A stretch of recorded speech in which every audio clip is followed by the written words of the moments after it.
ஐந்து கரத்தனை யானை முகத்தனை இந்தி நிலம் பிறை போலுமைத்தனை நந்தி மகந்தனை ஞான கொழுந்தினை குந்தியில் வைத்தடி போற்றுகின்றேனே. शुक्लांबरधरं विष्णुं शशिवर्णं चतुर्भुजं प्रसन्नवदनं सर्वविघ्नोपशान्तये. திருச்சிற்றம்பலம். அந்தமில்லா அடியார் தம் மனத்தேயுற வந்து நாளும் வணங்கி மாலோடு நான் முகன் சிந்தை செய்த மலர்கள் நித்தலும் சேரவே கந்தம் மாறும் உறவின் தண்களுக்குன்றமே. எண்ணறிய சிவஞானத்தின் அமுதங்குலைத்து உன்னடி சில்லென ஊட்ட உமையம்மை எதிர்நோக்கும் கண்மலர் நீதுடைத்தருளி கையில் அளித்து அண்ணலை அங்கு அழுகை தீர்த்து அங்கனால் அருள் புரிந்தார். திருச்சிற்றம்பலம். ஒன்றவன் தானே இரண்டவன் நின்னருள் நின்றனன் மூன்றினுள் நான்குணர்ந்தானைந்தே வென்றனன் ஆறு விரிந்தெழும்பர் சென்றனன் தான் இருந்தான் உணர்ந்ததே. குரு பிரம்மா குரு விஷ்ணு குரு தேவோ மகேஸ்வர குரு சாட்சாத் பரபிரம்மம் தஸ்மை ஸ்ரீ குரவே நமக. தெளிவு குருவின் திருமேதி காட்டல் தெளிவு குருவின் திருநாமம் செப்பல் தெளிவு குருவின் திருவார்த்தை கேட்டல் தெளிவு குரு சிந்தித்தல் தானே. திருச்சிற்றம்பலம். நம பார்வதிபதையே ஹர ஹர மகாதேவா. நம பார்வதிபதையே ஹர ஹர மகாதேவா. நம பார்வதிபதையே ஹர ஹர மகாதேவா. தென்னாடுடைய சிவனே போற்றி எந்நாட்டவர்க்கும் இறைவா போற்றி.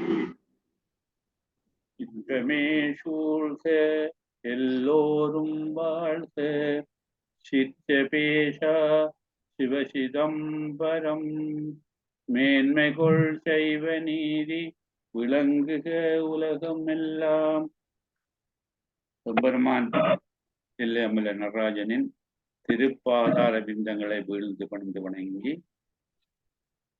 திருவாவடுதுறையாதின குருமுதல்வர் நம சிவாய மூர்த்திகளினதும் 24வது குருமகா சன்னிதானம் அவர்களினதும் பொன்னாத்த திருவடிகளை போற்றி பணிந்து இந்த நிகழ்ச்சிக்கு இன்று வருகின்றிருக்கும் உங்களை அனைவரையும் அன்போடும் மகிழ்வோடும் வரவேற்று வணக்கத்தை கூறி நாங்கள் இன்றைய நிகழ்ச்சியை ஆரம்பிப்போம். நாங்கள் திருமந்திரம் முதலாம் தந்திரத்திலே 177வது மந்திரத்தை பார்த்து விட்டோம். 226 மந்திரத்தை பொறுத்தவரையில இந்த அன்பென்றால் என்ன, அந்த அன்பு எப்படி செலுத்தப்படுகிறது, அன்பால கிடைக்கிற என்ன விடயங்கள் என்றெல்லாம் சொல்லப்பட்டது. கருத்துருஷம் பொஞ்சை காய் கதிர்த்தோதி இருத்தியும் வைத்தும் இறைவன் என்றேற்றியும் கருத்தியுள் ஈசனை ஆரருள் வேண்டி விருத்தி கொடுத்திடும் விண்ணவர் போலே. இதுல என்ன சொல்றாருன்னு கேட்டால், விண்ணவர் கோன் என்பது தேவருடைய தலைவனான தேவனாகிய சிவபெருமான் இந்த கருத்துக்குள்ள அறிவுல உள்ளத்துக்குள்ள வைத்து சோதி வடிவா இருக்கிற அந்த இறைவனை நாங்கள் இந்த மனதில் நினைத்து நினைத்து நினைத்து அவனை மனக்கோயில்ல ஒளியாக வைக்கிறவனை நாங்கள் அந்த ஒளியில வைக்கிறவனை தொடர்ச்சியாக நாங்கள் நிறுத்தி வழிபட்டால் துதித்தால் என்னத்தை வேண்டி என்றாலும் அவனுக்கு வடிவாக கொடுக்கக்கூடியவனாக இருப்பான் அந்த சிவபெருமான். அதர சுருக்கம் இறைவனை அவன் செம்பனாக இருக்கிற செம்பன் வடிவாக இருக்கின்ற இறைவனை உள்ளத்துக்குள்ளே இருத்தி அவனை மறவாது தியானித்து வழிபடுபவர்களுக்கு அவன் வேண்டியவற்றை எல்லாம் கொடுப்பான் கருத்தை இதை சொல்லுகிறார். தான் 277வது மந்திரம். இதை பார்க்கிறோம். 278 இறைவனை நாடா இருவினை ஆடர்.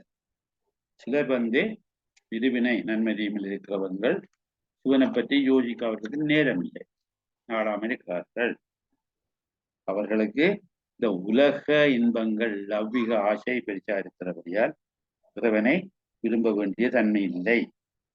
ஆனா இங்க என்ன சொல்றாண்டால், அப்படி உலகப் பொருளை நாங்கள் விரும்பதை விட்டு விட்டு இந்த மெய்ப்பொருளாகிய இறைவனை நாங்கள் விரும்பினால், அவனை வழிபட்டால், அவன் மேலே அன்பு செலுத்தினால் அவன் அருள் செய்வான். பிறப்பினை உதவிய பெருமானை விரும்பாமல் இச்சையை நச்சுதல் ஆகாது. எங்களுக்கு இந்த பிறப்பை தந்து தருகால போன பூங்களை தந்து திருவருள் சக்தியை தந்து எங்களுடைய பாவ வினைகளை எல்லாம் தடுக்கிறதுக்கு உரிய வடிவுகளை தந்து இருக்கிற அந்த இறைவனை நாங்கள் விரும்பாமல் அவரை வழங்காமல் அவனுடைய அருளை பெறாமல் இருக்கிறது சரியில்லைன்னு சொல்லுறார். அதாவது இச்சையை நச்சுதல் ஆகாது. வர பொருட்கள்ல நாங்கள் ஆசை வைப்பது சரியில்லை என்ற கருத்தை இங்கே சொல்லுகின்றார்.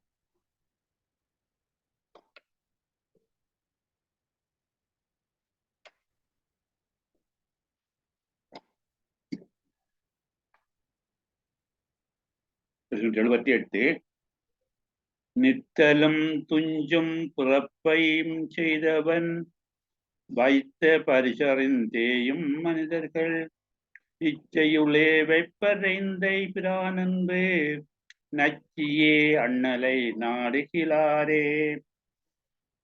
நித்தலும் துஞ்சும் பிறப்பையும் செய்தவன் வைத்த பரிசு அறிந்தேயும் மனிதர்கள் இச்சையுளே வைப்பர் எந்த பிரானன்று நக்கிய அண்ணலை நாடுகிறாரே. நாங்கள் பொருளை பார்த்தோம்னு சொன்னால், நித்தலும் துஞ்சும் பிறப்பையும் செய்தவர் இந்த உயிர்கள் எங்களை போல இந்த உயிர்கள் எல்லாம் வினைக்கு ஈடாக நாங்கள் சிற வினைக்கு ஈடாக இறப்பையும் பிறப்பையும் எங்களுக்கு தருகிறான் இறைவன். உயிர்கள் சிற வினைக்கு ஈடாகத்தான் இந்த பிறப்பும் கிடைக்குது, இறப்பும் கிடைக்குது, இறப்பும் கிடைக்குது, பிறப்பும் கிடைக்குது, மாறி மாறி எல்லாம் கிடைக்குது. சரியோ? ஆன்மாக்களாகி அமைத்து நாள்தோறும் சாகின்ற பிறப்பை வைத்தவன். அதாவது நாங்கள் உயிரை எடுத்து பார்த்தீங்கன்னா ஒவ்வொரு நாளும் இங்கேயோ விரவு சேர்த்து கொண்டே இருப்பார்கள். அப்ப இந்த இறப்பு என்பது நிச்சயம். இந்த உயிர்களுக்கு அவர்கள் வினைக்கு ஈடாக அவற்றுக்கு நாடும் இறப்பையும் பிறப்பையும் சிவபெருமான் தந்து கொண்டே இருக்கிறார். வினைக்கேற்ப இறப்பும் பிறப்பும். சரியோ? பிறப்போடு மயங்கா புழக்கெல்லாம் அர்த்தனை சோதி என்று சொல்லி பாடப்படுகிறது. அப்படிப்பட்ட இறைவன் வைத்த பரிசு அறிந்தேயும் மனிதர்கள் இந்த முறையை பரிசு என்பது அந்த முறைமை, வைத்த வகை, வைத்த ஒழுங்கு. எப்படி இறப்பும் பிறப்பும் ஒரு முறைப்படிக்கு காலம் நியதி என்று படித்த நாங்கள் வித்தியா தத்துவத்துல அந்த காலத்துக்கும் நியதிக்கும் மேற்ப அவன் இந்த விஷயத்தை செய்கிறான். அதான் அந்த பரிசு, அந்த முறைமை, வைத்த பரிசு என்பது வைத்த முறைமை. இதை அறிந்தேயும் மனிதர்கள் நெடுக பார்க்கிறோம். நாங்கள் எப்போதும் அறிந்து கொண்டே இருக்கிறோம். எங்களுக்கு இந்த உலகத்தில் நடக்கிற விஷயங்களை தெரியக்கூடிய தன்மை இருக்கிறது. பிறக்கிறார்கள், இறக்கிறார்கள், எப்படி தொடர்ந்து நாடு நடந்து கொண்டிருக்கின்றது. இது இறைவனுடைய அருளால் நடக்கிற விஷயத்தை என்ற எல்லாத்தையும் அறிந்த மனிதர்கள் இந்த உண்மையினை உணர்ந்தும் அவர் அறிந்தாலும் கூட இச்சை உள்ளே வைப்பர். அவர்களுக்கு இச்சை, இந்த ஆசை, இந்த பற்று, உலக ஆசை, உலக இன்பங்களுக்குள்ளே தங்களை ஈடுபடுத்தி கொண்டிருப்பார்கள். இந்த உலக போகங்களுக்குள்ளே அவர்கள் விருப்பத்தை செலுத்திக் கொண்டிருப்பார்கள். மற்றது தாங்கள் இந்த விரும்புறத்தை மட்டும் சரியா உலக பற்றுது, உலகத்தில் இருக்கிற இன்பத்தில, உலகத்தில் இருக்கிற அந்த போகத்தில மட்டும் ஆசை வைத்திருக்கிறார்கள். இச்சையிலே வைப்பர். இந்த உலகத்தில் இருக்க மக்கள் எல்லாம் வினைக்கீடாக பிறந்தும் இறந்தும் இருக்கிற விஷயங்களை செய்கிறவன் இறைவன் என்றத்தை உணர்ந்தும் கூட இந்த மக்கள் என்ன செய்கிறார்கள் என்று கேட்டால் தங்களுக்கு இந்த உலக இன்பங்கள் தான் பெரிதென்று சொல்லி போட்டு அதிலே அவர்கள் கூடிய நாட்டத்தை செலுத்துவார்கள். உலக இன்பங்களுக்குள்ள அக்கறை கொள்ளுவார்கள். சரியோ, அந்த உலக பற்றாகிய அந்த புறப்புறப்புல இருக்கிறவர்களுக்கு அவர்களுக்கு இதில் அறிந்தும் கூட உலக பற்று வைக்கும் போது, உலக இன்பங்களை ஈடுபடும் போது, இறைவனை மறந்து அவர்கள் வாடும்போது அவர்களுக்கு இறப்பும் பிறப்பும் வந்து கொண்டே இருக்கும். அதான் மாணிக்கவா சொல்றது போல எல்லா பிறப்பும் வரும். சரிய, பல பல பிறப்பும் வரும். எந்தை பிரான் என்று நைக்கிய அண்ணலே நண்ணுகிறாரே. எங்களுக்கு தந்தையாக இருக்கிறவர் எந்தை பிரான், எங்களுக்கு தந்தையாக எங்களுக்கு மேலானவனாக இருக்கிறவன் என்று எண்ணி, தந்தை என்று சொல்லி, தலைவன் என்று சொல்லி, அண்ணலாகிய சிவனை இந்த விரும்பி தேடுகிறாள் இல்லை. நச்சுகிறான்றது நச்சினான் என்றால் இந்த தேடி போறது, விரும்பி போறது, அடைய எண்ணிக்கொண்டிருப்பது. எங்களுடைய தந்தையாகிய இந்த தலைவனாகிய இறைவா என்று சொல்லி அந்த அண்ணலை, இந்த மேலான தலைவனை அவர்கள் நச்சிய தலநிலை, எங்களை அருள் செய்யறதுக்கு இருக்கிறவர்களை, எங்களை நாடி இருக்கிற, எங்களை நச்சுறதை விரும்புறது, எங்களை விரும்பி எங்களுக்கு அருளை தந்து இந்த தனி கரண பூனங்களை தந்து எங்களை நல்வழிப்படுத்த விரும்புகிற அந்த இறைவனை இந்த மக்கள் என்ன செய்கிறார்கள் என்று கேட்டால் நாடுகிறாள் இல்லை. அண்ணலை நாடுகிறவனை அடையக்கூடிய வழிமுறைகளை அவர்கள் கடைப்பிடிக்க தவறுகிறார்கள் என்ற கருத்தை இங்கே அழுத்தி கூறுகின்றார். இவர்கள் இது பேதமை என்று சொல்றார், என்ன அறியாமை என்று சொல்றார். இவர்களுடைய பேதமை யாவருக்கும் தந்தையாகவும் நமக்கு தலைவனாகவும் இருக்கிற சிவனே என்று நினைத்து நினைத்து அந்த சிவனை மேல பக்தியை, அன்பை சரிய செலுத்தாமல் இந்த உலக இன்பங்களுக்குள்ளே ஈடுபடுகிறவர்களை பற்றி நாங்கள் என்னத்தை சொல்லுவது? எந்த பிரான் என்று நன்னிய நக்கிய அண்ணலை நாடுகளாரே. அவர்கள் எங்களுக்கு அருள் செய்கிறதுக்கு எப்போதும் ஆயத்தமா இருக்கிறது. நலமிலன் சங்கரன் சார்ந்தவர்க்கெல்லாம் நலமில்லை நாள்தோறும் நல்குவான் நலம். அவன் எங்களுக்கு அருள் செய்யறதுக்கு காத்து கொண்டிருக்கிறான். நான் அந்த அருளை பெற்றுக் கொள்வதற்கு ஆயத்தமில்லை. அதால நாங்கள் பிறக்கிறோம் இறக்கிறோம் இறக்கிறோம் பிறக்கிறோம் நடந்து கொண்டே இருக்குது. சரியா, நித்தலம் என்றது ஒவ்வொரு நாளும் தினந்தோறும். சரியா, துஞ்சுதல், துஞ்சல் என்றது இறக்கிறது. நித்திரைக்கும் பரம் இங்கே இறப்புகிறது. நச்சு என்பது விரும்பி. நச்சினார்க்கினி என்று படிங்கிற ஒரு இலக்கண உரை ஆசிரியர் நக்கியவர்களுக்கு இனியவன், விரும்பினவர்களுக்கு அவன் இனிமையானவன் என்ற கருத்து அது சொல்லுது. வைத்த பரிசு, வைத்த பரிசு என்றால் வினைக்கீடாக இறைவன் கொடுத்த பயன். சரியோ, நன்மை தீமை. நான் செய்கிற நல்வினைக்கு நல்ல தன்மையையும் தீவினைக்கு துன்பத்தையும் இறைவன் கொடுக்கிறவன். அது வைத்த பரிசு. அவனுக்கு அது விதிப்படி இருக்கின்றது. அதை அவன் மாற்ற முடியாது என்றால் நன்மை செய்தவர்கள் அவன் கட்டாயம் நன்மை செய்த வேண்டும். தீமை செய்தவர்கள் கட்டாயம் இந்த தீமைக்குரிய பலனை அனுபவிக்க வேண்டும். அதான் வைத்த பரிசு. நான் தோற்று பார்க்கும்போது உலகில் உள்ள உயிர்கள் அன்றாடம் பிறக்கின்றன. நித்தலும் ஒவ்வொரு நாளும் இந்த உலகத்தில் உயிர்கள் எல்லாம் பிறக்கின்றன, இறக்கின்றன. பிறக்கிற மட்டுமில்லை, இறக்கிற வேலையும் நடக்குது. பிறத்தலும் இறத்தலும் தொடர்ந்து நடைபெற்றுக் கொண்டு இருக்கின்றன. ரெண்டும் நடக்கின்றது. தோற்றத்தையும் மறைவையும் தொழிற்படை செய்கின்றவன் இறைவன். இறைவனுடைய அந்த செயல் தான் எல்லாம் நடக்குது. எல்லாத்தையும் கண்காணித்து கண்டு நிறைப்படுத்துகிறாங்க. இவர்கள் செய்கிற வினைக்கு ஏற்ப அவைகளுக்கு தோற்றத்தையும் ஒடுக்கத்தையும் மறைவையும் பிறப்பையும் இறப்பையும் கொடுத்து கொண்டிருக்கிறான். உயிர்கள் அவை செய்த வினைகளுக்கு பரிசாக இந்த பிறப்பும் தொடர்கின்றது. உயிர்கள் செய்த வினைக்கு ஈடாக இந்த பிறப்பு நான் சொன்னது போல தனு கரண புவன போகங்கள் அத்தனையும் இந்த உயிர்களுக்கு கிடைக்கின்றன. இதை அறிந்த பின்பும் நாங்கள் செய்த வினைக்கிடாதான் இந்த பலன்கள் எல்லாம் கிடைக்கின்றது என்றதை இந்த அறிந்த பின்பும் மனிதர்கள் உலக வாழ்விலேயே ஆசை வைத்து அலைகிறார்களே. உலக இன்பங்களுக்குள்ளே மட்டும் நாட்டங்கொள்கிறார்கள். இறைவனை எண்ணி அவனுடைய திருவடியை அடையிறதுக்கு முயற்சி செய்கிறார்கள் இல்லை. இறைவா எமக்கு அருள்வா என்று விருப்போடு அவன் துணையை தேடி அடைய நினையாது இருக்கின்றார்கள் என்று திருமூலர் பச்சாத்தாபப்படுகிறார், இறக்கப்படுகிறார். இந்த உயிர்கள் இறைவனை அடைவதற்குரிய விருப்பத்தை கொள்ளாமல் உலக ஆசையிலே அழுந்தி இந்த இறப்பையும் பிறப்பையும் மீண்டும் மீண்டும் பெற்றுக்கொண்டிருக்கிற அந்த செயலுக்குள்ளே தங்களை ஆட்படுத்தி கொண்டிருக்கிறார்கள் என்ற கருத்தை இங்கே வடிவாக சொல்லுகின்றார். நித்தலும் துஞ்சும் பிறப்பையும் செய்தவன் வைத்த பரிசறிந்தேயும் மனிதர்கள் இச்சையுள்ளே வைப்பதெந்தை பிரானன்று நச்சியே அண்ணலை நாடுகிறாரே.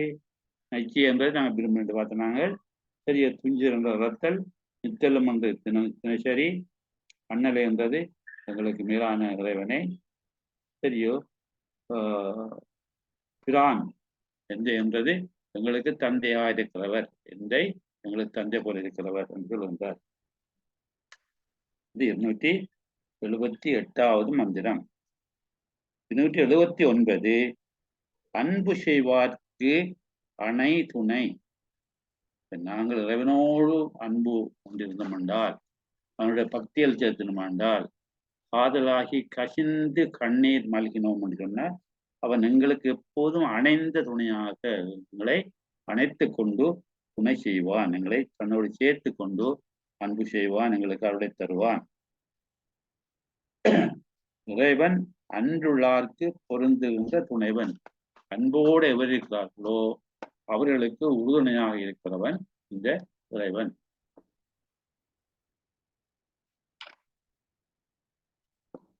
அன்பின் வழியது உயிர்நிலை என்று சொல்லி திருவள்ளுவர் சொல்றார். அன்பின் வழி இந்த உயிரானது இறைவனை அடைகிற வழி.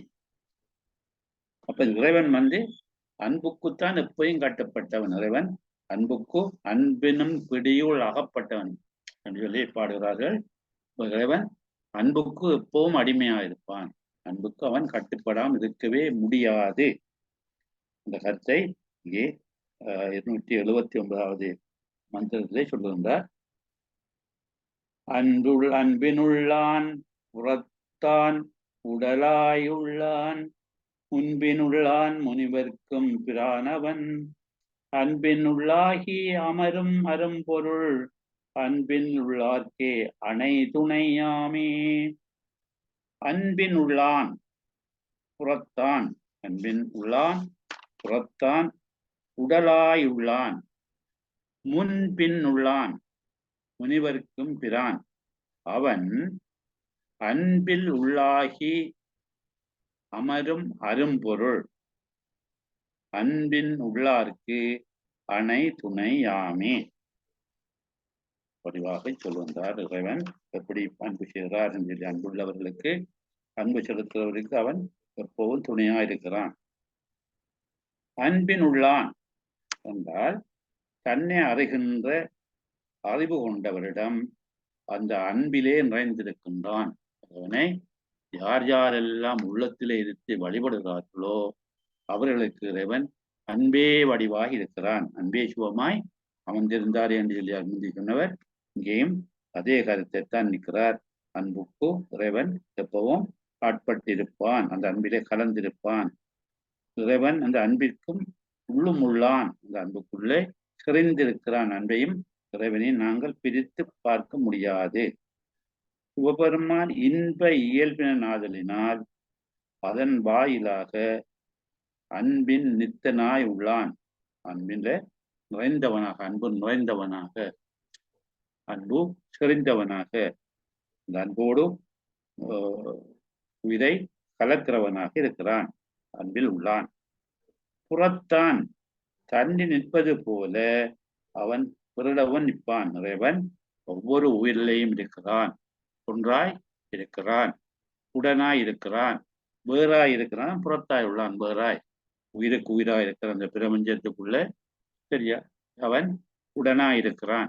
அந்த பிரபஞ்சத்துக்கு வேறாய் இருக்கிறான். சரியோ, பிரபஞ்சத்துக்குள்ள ஒன்றாயும் இருக்கிறான். ஒன்றாய் வேறாய் உடனாய் இருக்கிறான்.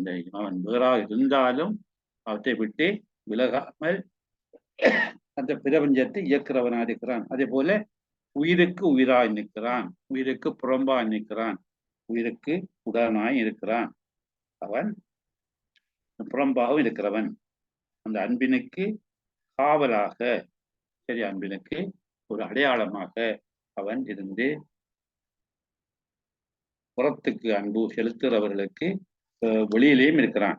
அப்ப இறைவன் அந்த அன்பு செலுத்துவதற்கு உள்ளேயும் இருக்கிறான், அன்பு செலுத்துவதற்கு வெளியிலேயும் இருக்கிறான். இறைவன் எல்லா வகையிலும் உள்ளும் இருக்கிறான், வெளியிலேயும் இருக்கின்றான். இந்த கத்தை சொல்கின்றார்.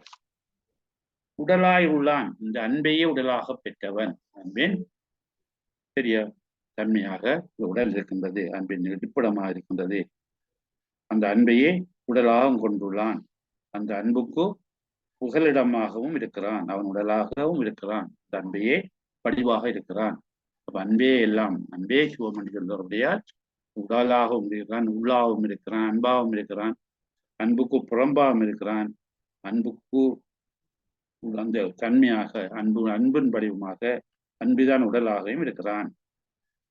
முன் பின்னாக உள்ளான், அவன் முன் உள்ளான். இந்த உலக தோற்றத்துக்கு முன்னும் அவன் இருக்கின்றான். அவன் ஆதி பரம்பொருள். அவன் உலக தோற்றத்துக்கு முன்னும் உள்ளவன், பின்னும் உள்ளான். உலகம் தோற்றத்துக்கு புறம் இருக்கிறான். அப்படியே அவனை அனாதியானவன் என்று சொல்லுவோம். அவன் தோற்றத்துக்கு உட்படாதவன், பெரிய இறப்பிக்கு உட்படாதவன். அவன் இந்த உலக தோற்றத்துக்கு, இந்த பிரபஞ்ச தோற்றத்துக்கு முன்னுக்கும் இருக்கிறான்.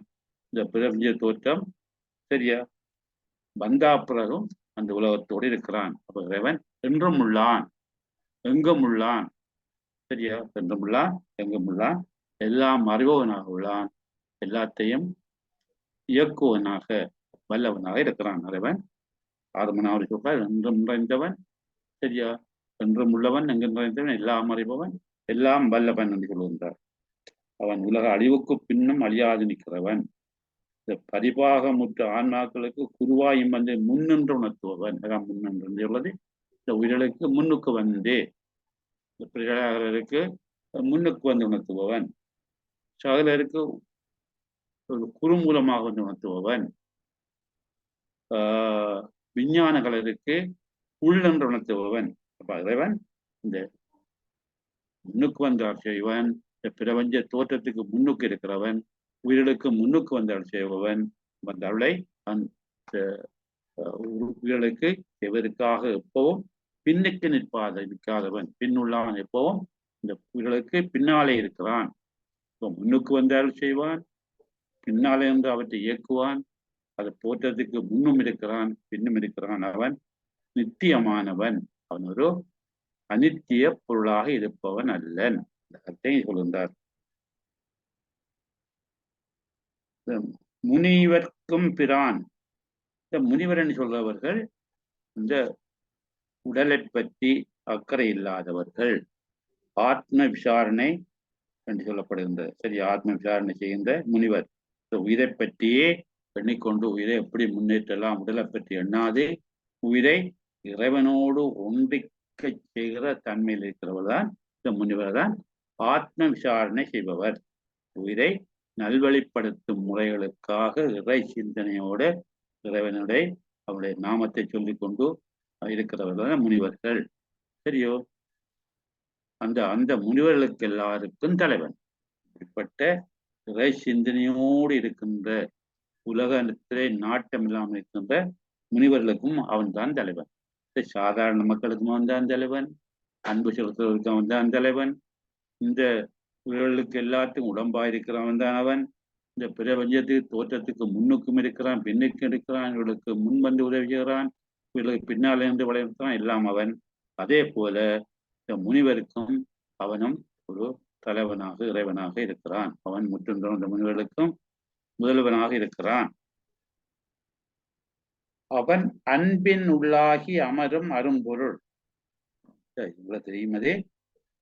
இந்த இறைவனிடம், இந்த சிவனிடம் யார் ஒருவர் அன்பு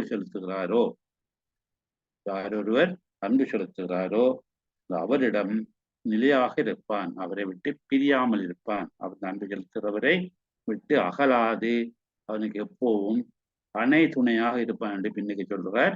அப்ப பிரியாது இருக்கிறான் சொன்னால் அமரும், அவன் அன்பின் உள்ளாகி அமரும் அரும்பொருள், அந்த அன்புக்கு பாத்திரமாக, அன்புக்கு மயங்கி, அன்புக்கு கட்டுப்பட்டு இருக்கின்ற, சரியா, இந்த அன்பை இடமாக கொண்டு இருக்கின்ற அரிய பெரிய பொருளாக இருக்கிறான் அந்த சிவன்.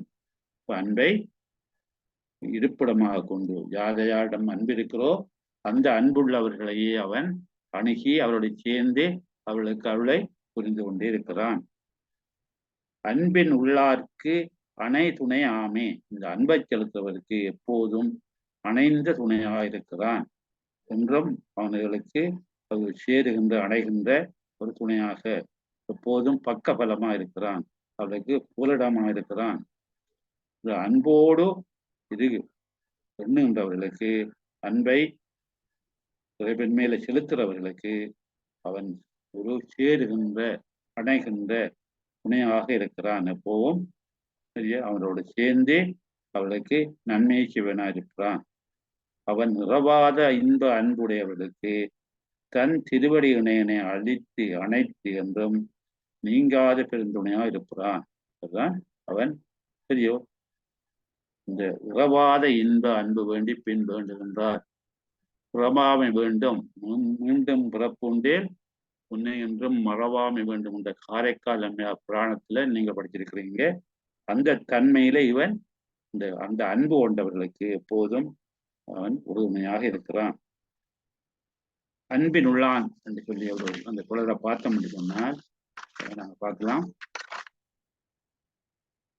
அன்பே அன்பே என்று அழுது அரட்டி அன்பே அன்பாக அறவழியும் அன்பன்றி தீர்த்தம் தியானம் சிவார்ச்சனைகள் செய்வதெல்லாம் சாத்தும் பழமனுடைய கான். திருக்கற்றப்படி அடிச்சிருப்பீங்க, திருக்கழுத்து படியாறுல நாங்கள் அன்பே அன்பே என்று அழுது அரட்டி அன்பே அன்பாக அறவழியும்.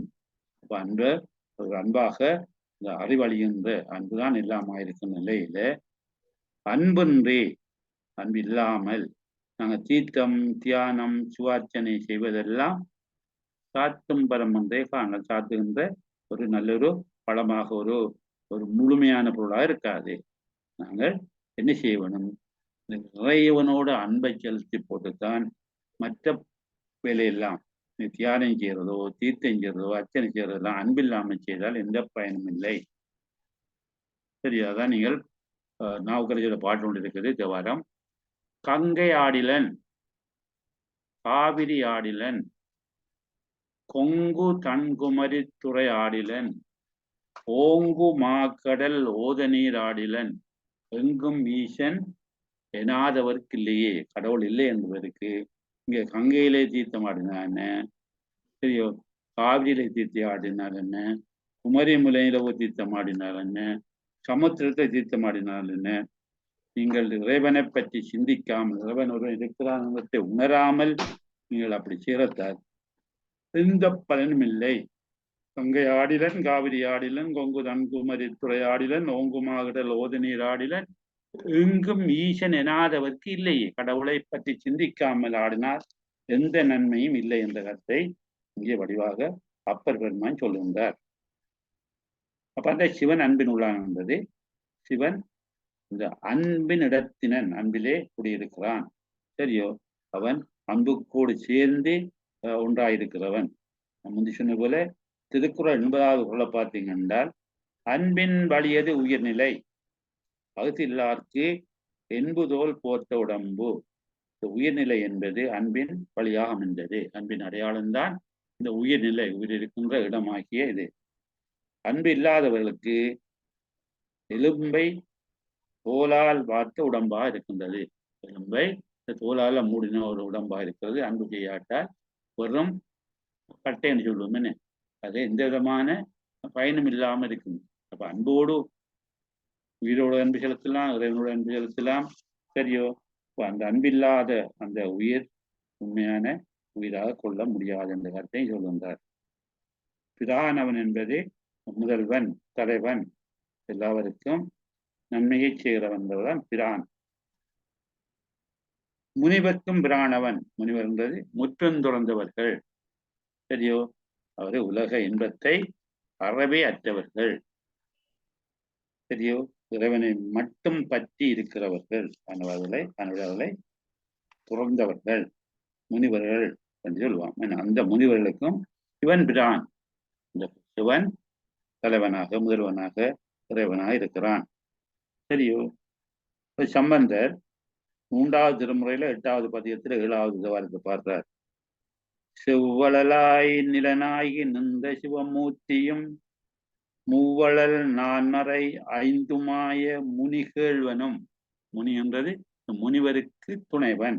முனிகேழ்வனும் கவ்வளல் வாய்க்க நாகமாத்தான் கடலூரத்தன் வெவ்வளல் ஏந்துகை வீரட்டத்தான் அல்லவை என்று சொல்லி இந்த செவ்வளலாகி நிழலாகி இந்த சிவமூர்த்தியும், சரியா, மூவளல் நான்மறை ஐந்துமாகிய, நான்மறை சரியா, இந்த ஐந்து இருந்தது, 5 வேதம், 5 வேதம் இல்லை, 5 எழுத்து, 5 தொழில், அது 5 வடிவம், இப்படியா இருக்கிறவன் முனிகேழ்வன் இடத்தை இங்கே சம்பந்தம் எடுத்து காட்டுகின்றார். முனிவர்களுக்கு அவன் தலைவனாக இருக்கிறான் இடத்தை சம்பந்தப்பனுடைய இந்த தேவாரம் விளக்குவதாக இருக்கிறது. சிவனை எண்ணி தொகுத்து பார்க்கும்போது, சிவனை எண்ணி அன்பு செய்யும் அன்பர் உள்ள கோயிலில் சிவன் இருக்கிறான். இப்ப சிவனை எண்ணி அன்பு செய்கின்ற அந்த அன்பு கோயிலில இந்த சிவன் இருக்கிறான், அமர்ந்து இருக்கிறான். வெளியிடத்தும், அது புறத்திலே உள்ளான். இந்த அன்பர்கள் உள்ளத்திலே இருக்கிறான், அன்பர்களுக்கு வெளியிலேயும் இருக்கிறான். ஆன்மாக்களின் உடலாக உள்ளவனும் அவனே. இந்த உயிர்களின் உடலாகவும் இருக்கிறான், உயிர்கள் இருக்கிற இடமாகவும் இருக்கிறான். இந்த உலகத் தோற்றத்துக்கு, பிரபஞ்ச தோற்றத்துக்கு முன்பும் இருந்தவன், இன்னும் இருப்பவன். அவன் ஒரு அனாதி முத்த சித்திரு என்று பார்த்த நாங்கள். அவன் ஒரு அனாதியானவன், தோற்றமும் முடிவும் இல்லாதவன். இந்த உயிர்களுக்கு முன்னின்று அருள் செய்வன், பின்னின்று துணையாக நிற்பவன். அவமுனிவருக்கு தலைவன் அவன். அன்புடையவர்களுக்கு என்றும் நீங்கா துணையாக நின்று அருள் புரிபவனும் இந்த பரம்பொருளாகிய சிவமே ஆகும். அண்டியவர்களுக்கு, தன்னை சேர்ந்தவர்களுக்கு துணை, அணை துணையாக என்றுமே அவன் நிற்பான். தன்னை வழிபட்டு தன்னை சரணடைந்தவர்களுக்கு இறைவன் எப்போதும் உற்ற துணையாக, அணை துணையாக என்றும் இருக்கக்கூடிய தன்மை இருக்கிறான். அதன்படியால் நாங்கள் இறைவனோடு இருக்கின்ற அன்பை வளர்த்து உலக இன்பங்களை அறவே விடுத்து இருக்கும்போது நாங்கள் சிவமயமாகிற தன்மையை பெறுவோம் என்ற உண்மையை இங்கே தெளிவாக சொல்லுகின்றார். அதுதான் 279வது மந்திரம். அன்பினுள்ளான் புறத்தினுள்ளான் உடலாயுள்ளான் முன்பிலுள்ளான் முனிவர்க்கும் பிரானவன் அன்பினுள்ளாகி அமரரும் மரும்பொருள் அன்பின் உள்ளார்க்கே அணை துணையாமே. எப்படி சேர்த்துக் கொள்ளக்கூடிய துணையா இருக்கிறான். இது அன்புடைமை பற்றிய அந்த விஷயம் இந்த பாடலோடு, இந்த மந்திரத்தோடு கிட்டத்தட்ட 10 மந்திரங்கள்ல அன்பை பற்றி சொல்லியிருக்கிறார். அன்பு மிக மேலானது. அன்புதான் சிவம். அன்பு கொண்டிருந்தால் உங்களுக்கு எல்லா நலன் கிடைக்கும் என்ற கருத்துக்களை மிக தெளிவாக திருமணப்படுத்தியிருக்கிறார். இங்கே சொல்கிற 19வது விஷயம், முதலாவது தந்திரத்திலே 19வது விஷயம், அன்பு செய்வாரே அறிவன் சிவன். யார் யார் அன்பு செய்வாரோ அவரை நாங்கள் அன்பு செய்கிறோம் என்று சொல்ல தேவையில்லை. சரியா? நாங்கள் தேங்காய் உடைக்க தேவையில்லை, பொங்கல் தேவையில்லை, காணிக்க போட தேவையில்லை, கற்பம் கொடுக்க தேவையில்லை. சரியோ? ஒன்றுமே செய்ய தேவையில்லை. நீங்கள் இந்த மனதார அன்பு செய்தால் சரி, அவனுக்கு தெரியும்.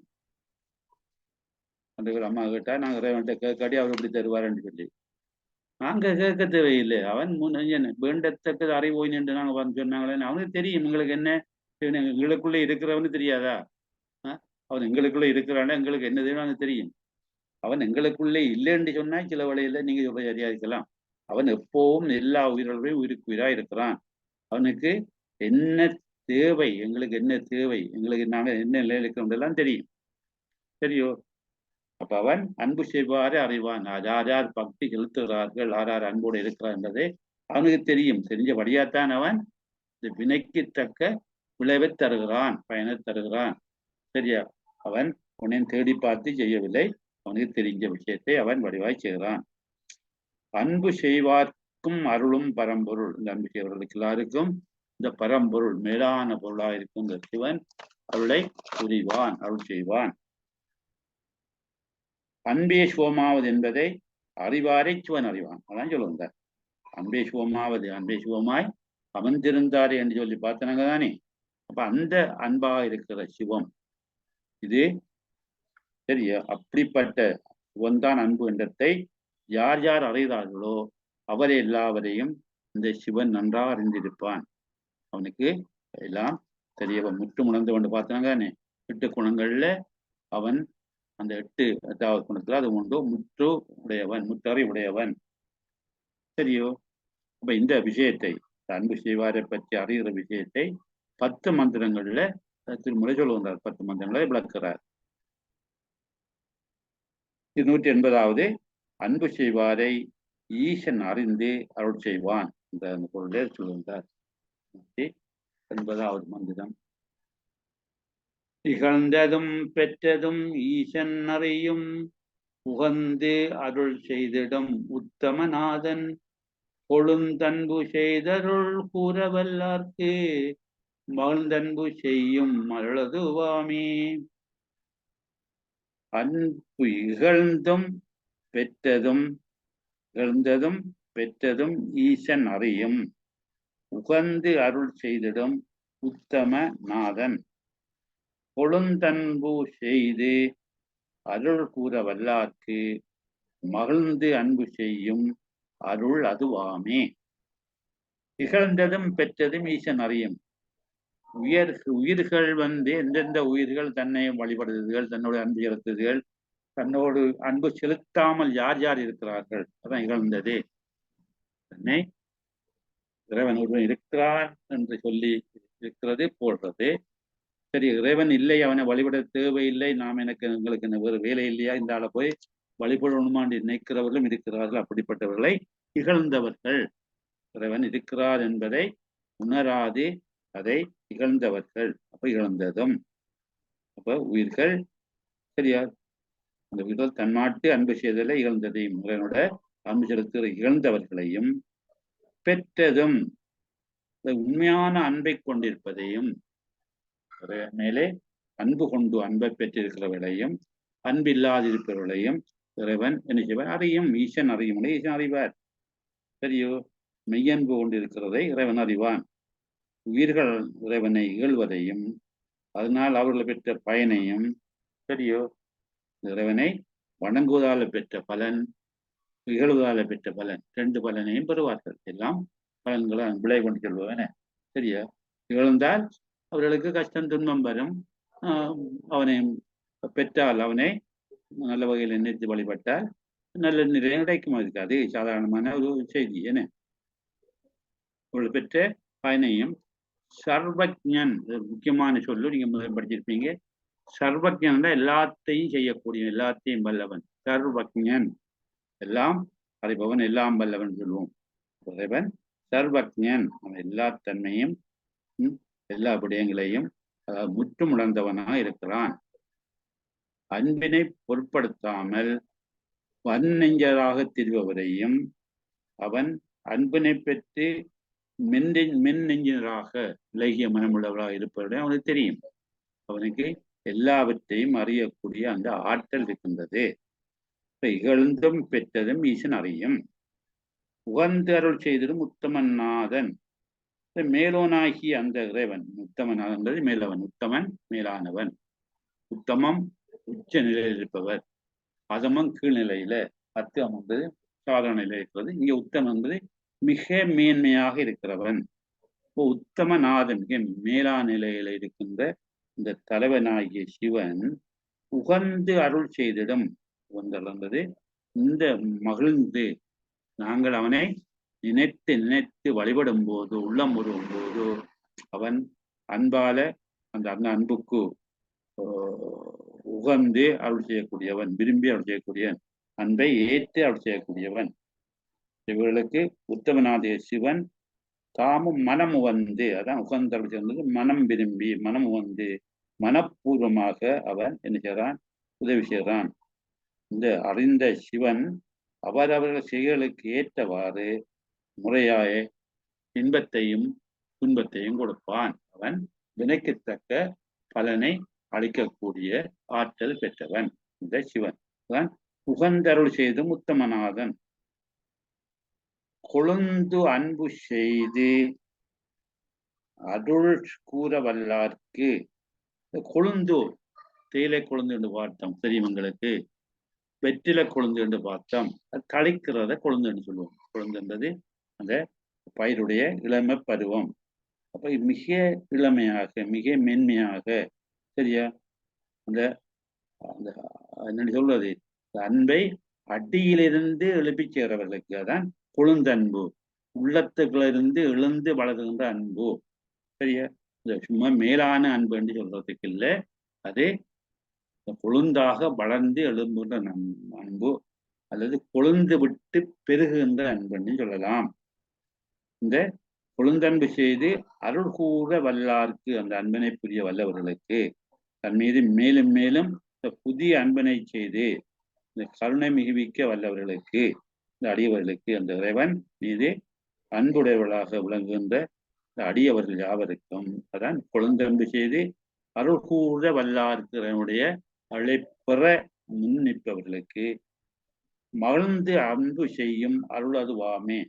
இறைவன் நல்ல சந்தோஷத்தோட மகிழ்ச்சியோட அன்பு செய்வானா, சரியோ. மகிழ்ச்சியோடு அன்பு செய்யும் அளவுக்கு அவன் அருளை வழங்குவான். அப்ப இறைவன் மகிழ்ந்து தன்னை அண்டி வருவர்களுக்கு, அன்பு செலுத்துவர்களுக்கு அவனும் மகிழ்ந்து தன்னுடைய திருவருளை செய்வான், சரியோ. திருவருளை வடிவாக நீங்காத அன்பை செய்யும் அளவுக்கு அருளை கொடுப்பான். மகிழ்ந்து அன்பு செய்யும் அருள் அதுவாமே, அவனுடைய மேலான அருளாக இருக்கும், கருணையாக இருக்கும். இறைவன் கருணைக்கடலை அருள் புரிவாய் கருணைக்கடலை என்று சொல்லி அவனை சொல்லுவார்கள். அவர்களை புரிகின்றவன் கருணையின் ஒரு வெள்ளமாக, கருணை வெள்ளமாக இருக்கிறான். அந்த வெள்ள அன்பு வெள்ளத்தை அவன் இந்த தன்னை வழங்குறவர்களுக்கு, தன்னோட அன்பு செய்கிறவர்களுக்கு அவன் விரும்பி அளிப்பான், மகிழ்ந்து கொடுப்பான், சரியோ. இந்த பயிற்சி மேலிட்டால அனைத்து உயிர்களுக்கும் அருளுடையவனாகிய இறைவனாய் ஒழுக வல்லவர்களுக்கு இறைவன் மகிழ்ந்தருள் புரிவான். இறைவனோடு அன்பு செலுத்த வேண்டும், மற்றவரோடு அன்பு செலுத்த வேண்டும்.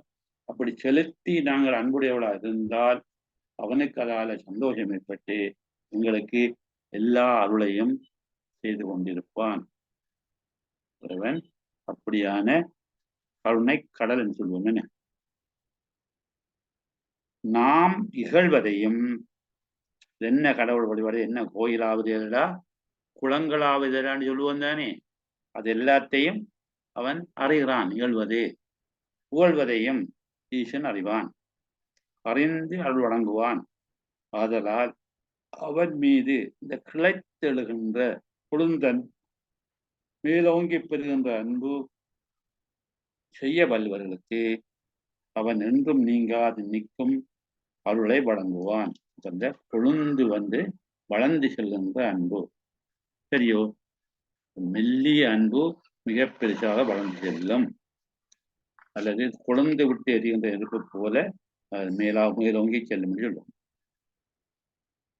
சில சொற்களை பார்ப்போம். இகழ்ந்தது. இகழ்ந்து என்பது இழிவுபடுத்துகிறது. கடவுள் என்ற ஒன்று இருக்குதா? உங்களுக்கு வேலை இல்லை, எவ்வளவு வேலை இருக்குது, இங்க போய் வழிபட வேண்டியதுக்கு உங்களுக்கு நேரம் இருக்கிறான்னு சொல்றவர்களும் இருக்கிறார்கள். அப்படிப்பட்டவர்கள் இகழ்ந்தவர்கள், அதாவது இறைவனை புறக்கணித்தவர்கள்.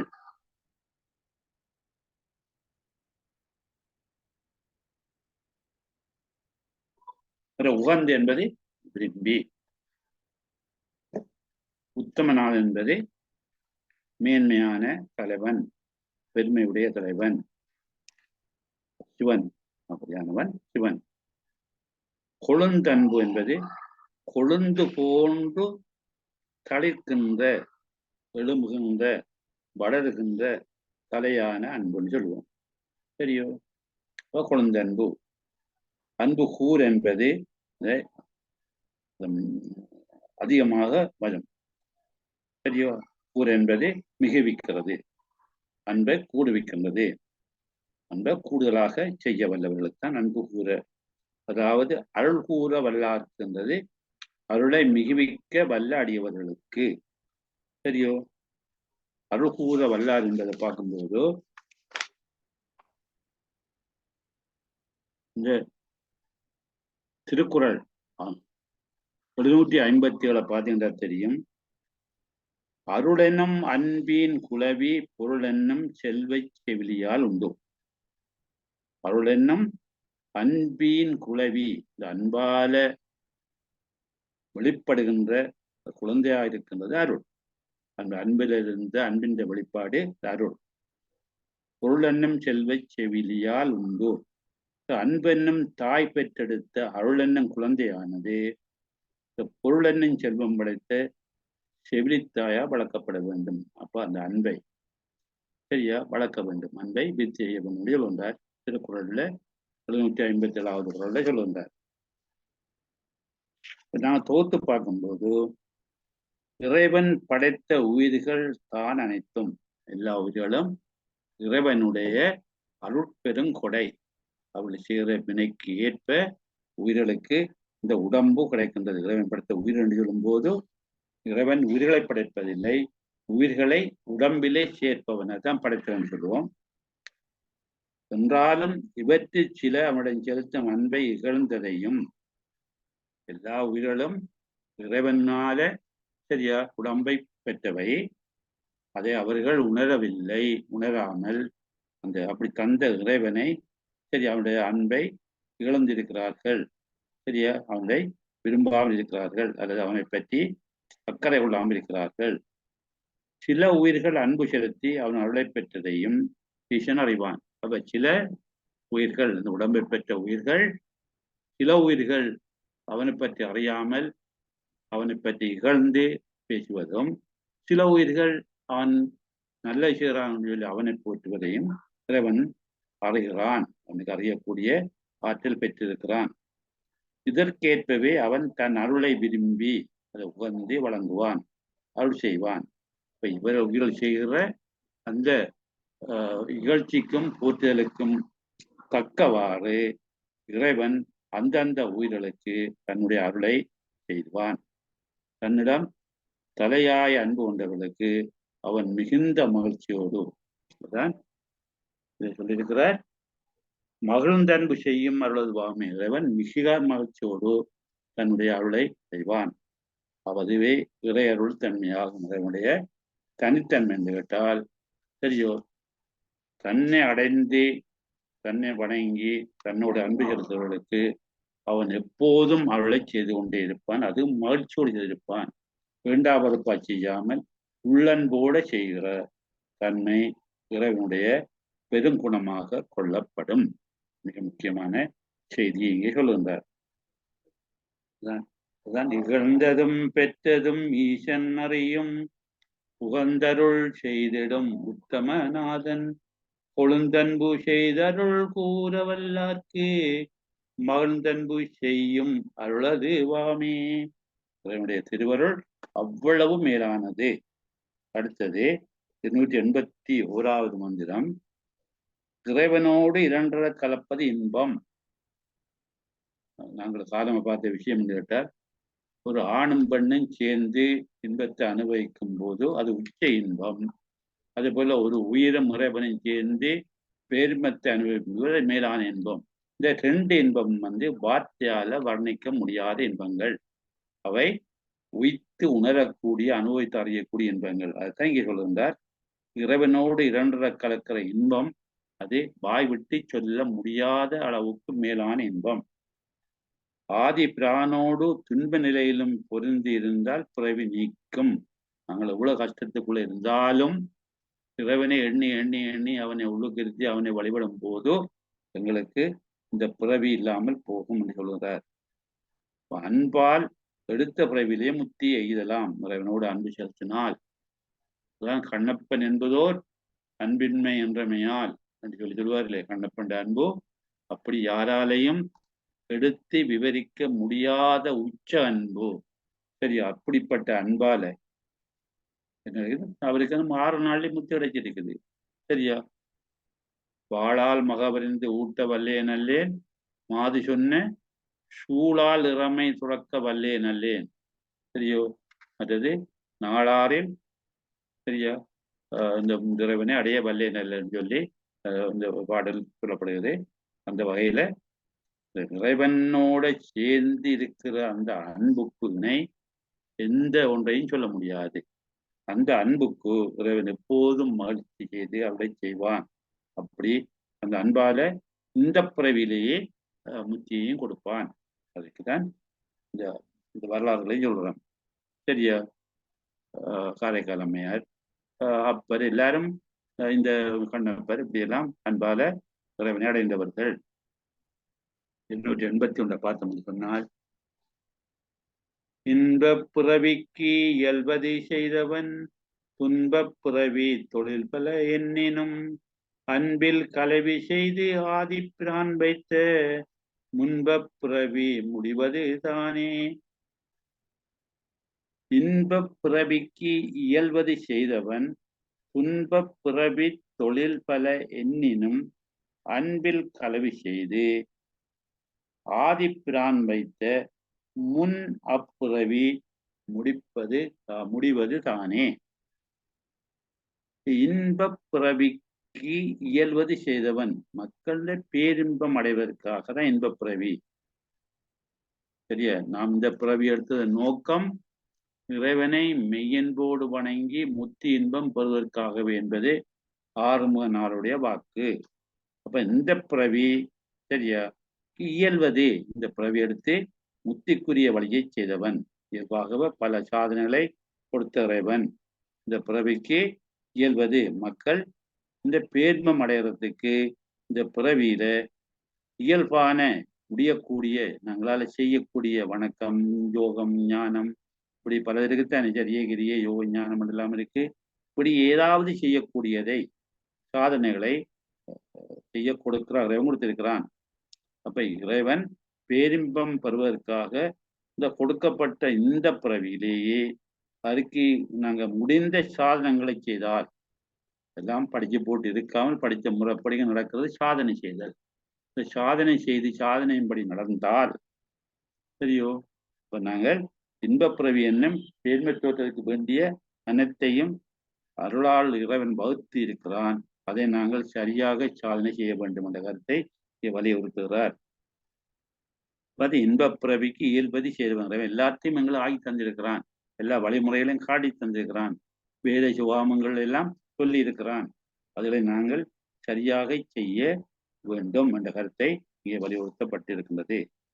துன்பப் பிறவி தொழில் பல எண்ணினும், துன்பம் நிறைந்த இந்த பிறப்பிலே இவர்கள் எதை செய்தாலும் இந்த நாங்கள் இறைவன் தந்த சாதனங்களை கடைப்பிடிக்காது இந்த துன்பம் வடிவாகி இந்த பிறவிக்கு ஏற்ற இழில் தொழில்கள், இந்த பிறவிக்கு ஏற்ற வேறு வேறு குறைபாடு உள்ள தொழில்களை செய்தாலும் சரியோ, இறைவன் கொடுத்தவர்களே இந்த பிறவியில் சூழ்கின்ற துன்பங்களை போக்குவதற்காக இந்த வேறு வேறு வேறு விஷயங்களை நாங்கள் எண்ணினாலும், துன்ப பிறவி தொழில்கள் எண்ணினாலும் அன்பில் கலவி செய்து இந்த செலுத்துகின்ற அன்பிலே கலக்க இறைவனோடு செலுத்துகின்ற நாங்கள் இந்த துன்பத்திலே வலையிலே சிக்கி பல விதமான இன்னலுக்கு ஆட்பட்டு இருந்து அதுக்குரிய சில வேலைகளை செய்தாலும் இந்த இன்பக் கலவி இன்பத்துக்குள்ளே சேர்ந்து இன்பத்தை கலக்கி இந்த அன்பிலே நாங்கள் அப்படியே நிறைவாக இருந்தால் செலுத்துகிற அன்பிலே கலக்க அன்போடு சேர்க்க அன்போடு கூட சிவருமானுடைய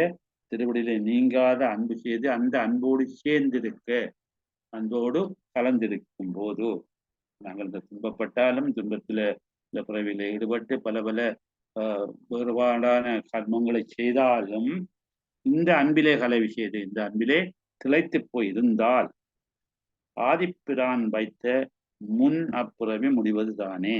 இந்த ஆதி ஆகிய இந்த சிவபெருமான் முன்னே அமைத்து கொடுத்த முன் வைத்தது தலைவன் முன்னரே எங்களுக்கு ஆக்கி தந்த இந்த பிறவியானது இப்போது முடிவடையக்கூடிய எங்களுக்கு மீண்டும் இந்த பிறவி வரக்கூடிய வாய்ப்பு இல்லை. நாங்கள் துன்பத்துக்குள்ளே அகப்பட்டு பிழையான காரணங்களை செய்தாலும் கூட இந்த இறை அன்பை நாங்கள் பூர்ணமாய் செலுத்தினால் எங்களுக்கு ஆதிப்பிரான் வைத்த முன் அப்பிறவி ஏற்கனவே தந்த இந்த பிறவி முன் என்பது ஏற்கனவே தரப்பட்ட இந்த பிறவி இனிமேல் எங்களுக்கு இன்னொரு பிறவிக்கு வித்திட மாட்டாது. அதாவது இந்த பிறவியிலேயே எங்களுக்கு இந்த வாழ்க்கை முடிவடையும். அடுத்த பிறவி ஒன்று இருக்க மாட்டாது. இவனோட நெருங்கி அன்பு சேர்த்து பூர்ணமான அன்பு சேர்த்து இன்ப கலவி செய்திருக்கும் போது இந்த இறைவன் தந்த இந்த பிறவி இத்தோடு முடிவடைந்து அவர்களுக்கு முக்தி கிடைக்கும். மீண்டும் பிறவி இருக்கக்கூடிய வாய்ப்பை இல்லாமல் செய்யும் என்று சொல்லி இங்கே சொல்கின்றார். அதாவது இறைவன் அருளிய பிறவி அவன் முன்னே முடிவடையும். அவ்வாறு கலந்தால் ஆதியாகிய அம்மையுடைய சிவபெருமான் இந்த திருளோடு சேர்ந்திருக்கின்ற சிவபெருமான் சரியா தந்த இந்த பிறவி ஒரு நல்ல வகையில முடிவந்து மீண்டும் எங்களுக்கு ஏற்படாமல் இருக்கும் சொல்கின்றார். சில சொற்களுக்குரிய விஷயங்களை பார்ப்போம். இன்பப் பிறவி என்பது பேரின்ப தோற்றம், அதாவது இறைவனை அடைவதற்கான முத்தி இன்பத்தை பெறுவதற்கான ஒரு தோற்றம், ஒரு பிறவி, ஒரு பிறப்பு. முத்தி அடைவதற்காக இறைவனால் தரப்பட்டதுதான் இந்த இன்பப் பிறவி. முத்தி இன்பத்தை பெறுவதற்கு ஒரு வாய்ப்பாக உள்ள பிறவி, அதுதான் இன்பப் பிறவி. இயல்பது என்பது தக்கது, சரியா, இயன்றது, செய்யக்கூடியது.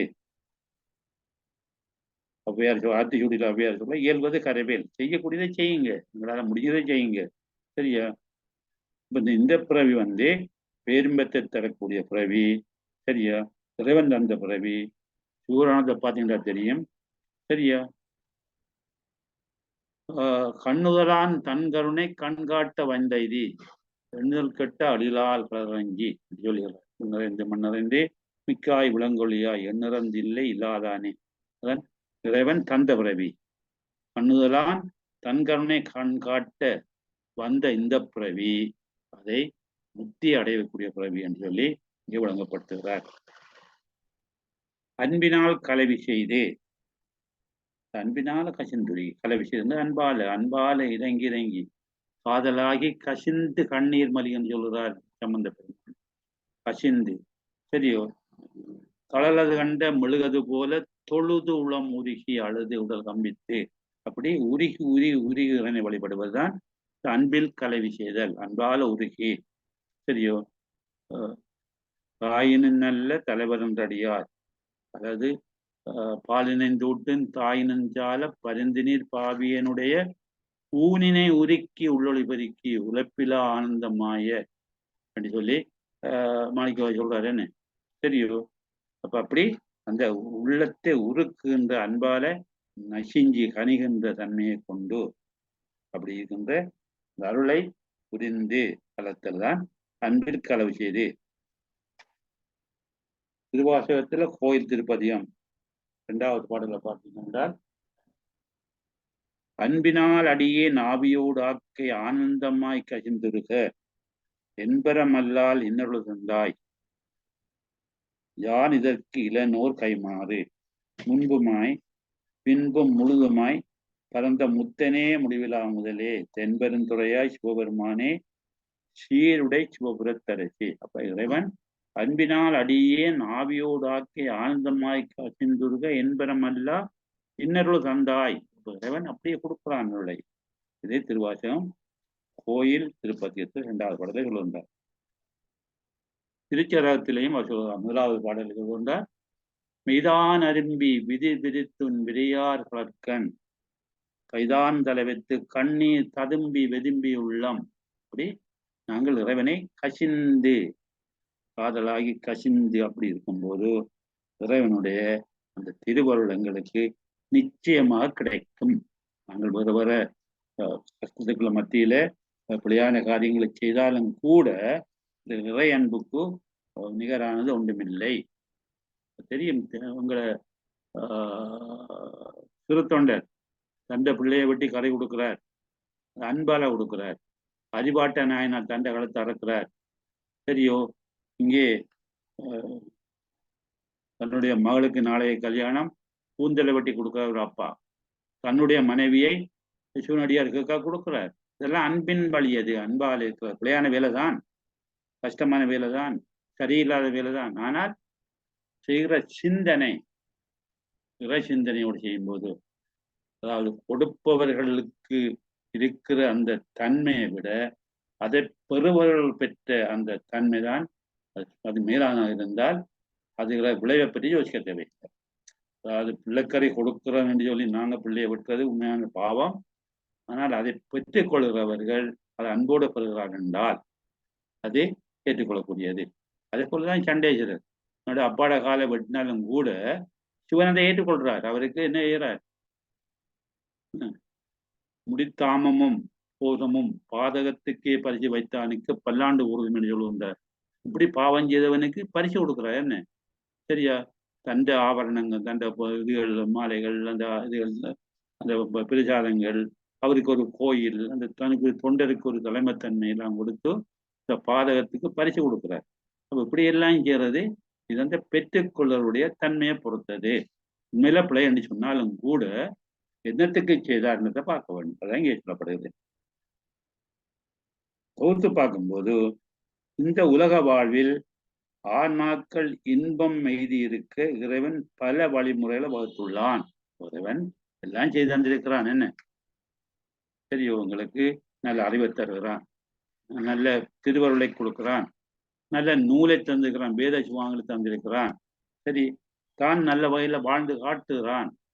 சரியோ, எல்லாம் செய்தும் கூட நாங்கள் என்ன செய்யறோம்? பின்பற்றவும் இல்லை. என்றாலும் வாழ்வு துன்பம் நிறைந்ததாய் உள்ளது என்றால் இறைவன் காட்டிய வழியை நாங்கள் கடைப்பிடிக்காவிட்டால் எங்களுக்கு வாழ்க்கை துன்பமயமாகத்தான் இருக்கும்.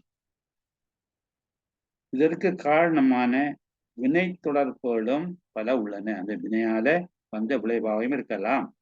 சரியோ, எனவே ஆதியான பரம்பொருளோடு இந்த மேலான பரம்பொருள், அதாவது தோற்றம் முடிவில்லாத அனாதியான இந்த பரம்பொருளோடு அன்பினால் இரண்டர கலக்கும் உயிர்களுக்கு, அன்பால நிறைவான அன்பை செலுத்துகின்ற உயிர்களுக்கு இறைவன் முன்பு தந்த இந்த பிறவி இப்போதே முடிவடையும், இனி பிறவி இல்லையாகும். இந்த கருத்தையும் சொல்லுந்தார். இப்போது அந்தந்த பிறவியோட இவருக்கு மீண்டும் பிறவி இல்லை. அதான் இங்கே காரைக்கால் அமை சொன்னது, பிறவாமை வேண்டும், பிறக்கக்கூடிய தன்மை இல்லாமல் இறைவன் செய்கிறான். இந்த அன்பு கலக்கும் போது சரியோ, அன்பில் கலவி செய்தவர்களுக்கு மீண்டும் பிறவி இல்லை என்ற கருத்தை தெளிவாக வலியுறுத்துகின்றார் எங்களுடைய திருமூல நாயனார்.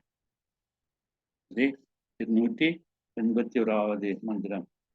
இன்பப் பிறவிக்கு இயல்வன செய்தவன் துன்பப் பிறவி தொழில் பல எண்ணினும் அன்பிற் கலவி செய்து ஆதிப்பிரான் வைத்த முன்பு அப்பிறவி முடிவது தானே.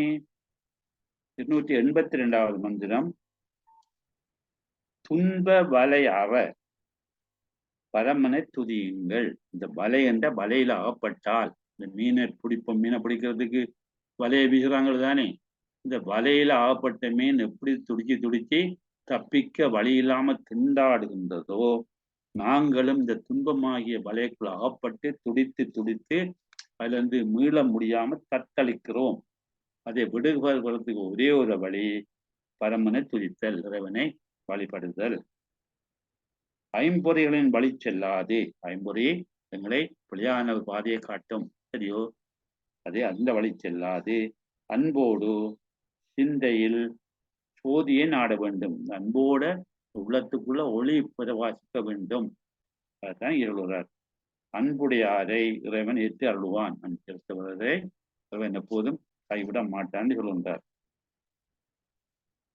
பாப்பம் 282.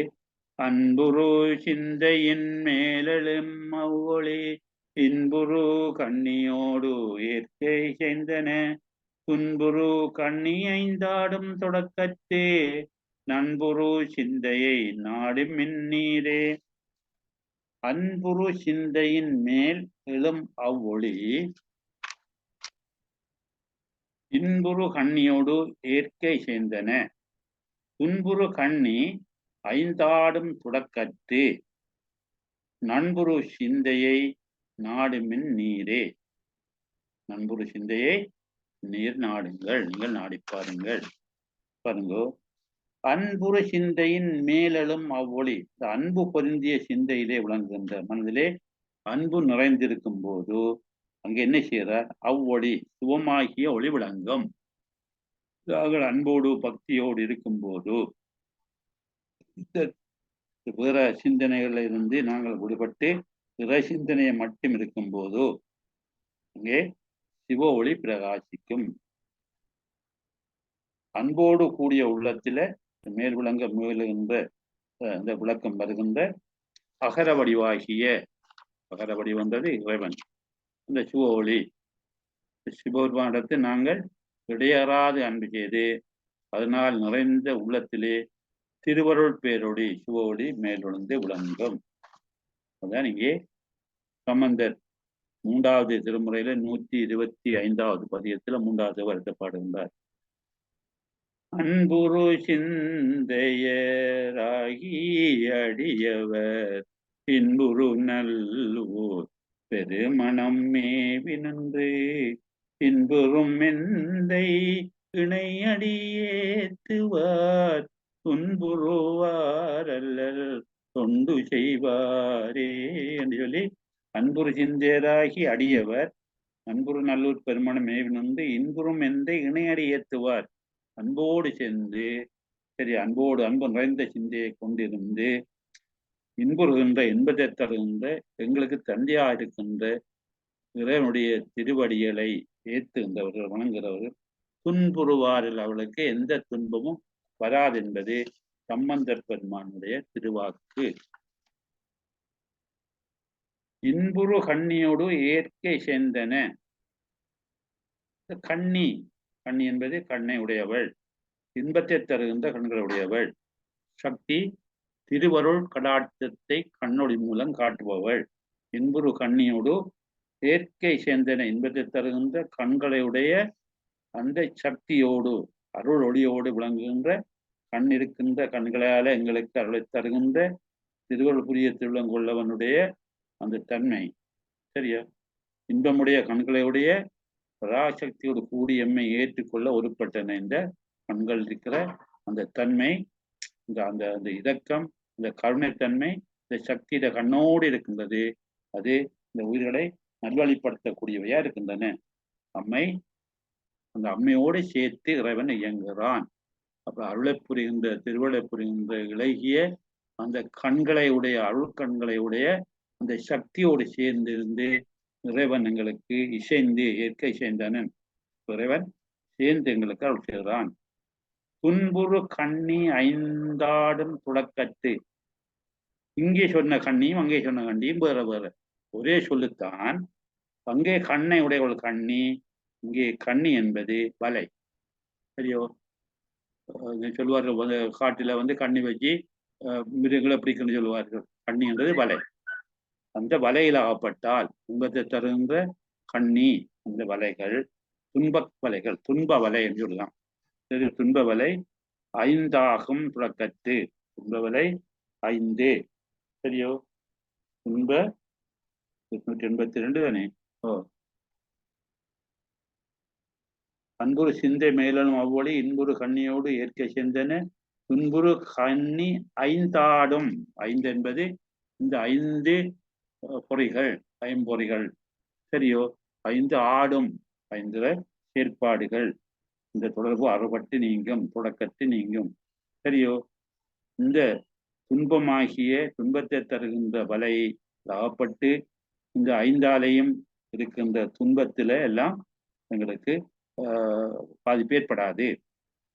துளக்கட்டு, துளக்கன்றது துன்பம், துளக்கன்றது துன்பம், துயரம், கஷ்டம், சரியா, தொல்லைகள் எல்லாம் சொல்லலாம்.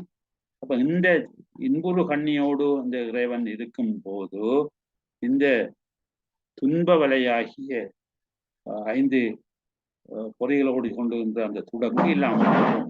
துடக்கு என்பது இந்த கொடுமை, அந்த தன்மை, அவருடைய ஆற்றல், அந்த துன்பம் எல்லாம் இல்லாம போகும்.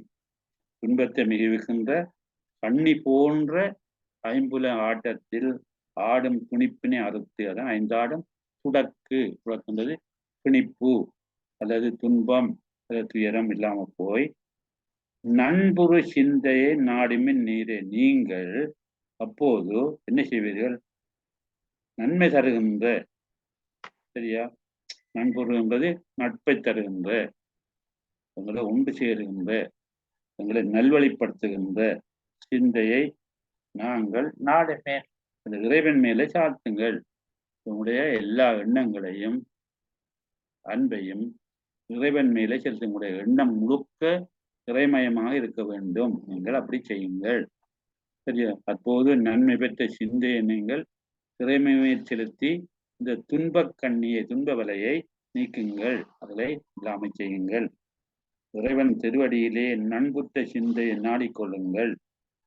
சிவபெருமானிடத்தில் நட்பு கொள்ளுகின்ற, சரியா, அந்த பயன் நிறைந்த உள்ளத்தை நாடுங்கள். அப்ப நீங்கள் நல்ல சிந்தையை பெற்றுக் கொள்ளுங்கள். இறைவனை எண்ணி எண்ணி இருக்கின்ற அந்த நல்ல சிந்தையை, இறைவனை நண்பனாக பெறுகின்ற சிந்தையை நீங்கள் பெற்றிருந்தீர்கள் என்றால் உங்களுக்கு இறை இன்பம் கிடைக்கும் என்ற கருத்தை இங்கே சொல்கின்றார். சிந்தை என்பது மனம் அல்லது உள்ளம். இன்புறு கண்ணி, இன்பத்தை நல்லுகின்ற சிற்சக்தி. சிற்சக்தி 2 வகைப்படும். ஒன்று ஆன்ம சிற்சக்தி, அடுத்தது இறை சிற்சக்தி, அதாவது பதிசிற்சக்தி. ஆன்மாவுடைய அந்த அறிவு, அந்த ஆற்றல் ஆன்ம சிற்சக்தி. இறைவனுடைய ஆற்றல் பேராற்றல், அது இறை சிற்சக்தி அல்லது பதிசிற்சக்தி என்று சொல்லுவோம். சிற்சக்தி என்பது இந்த ஆற்றல். சரியோ?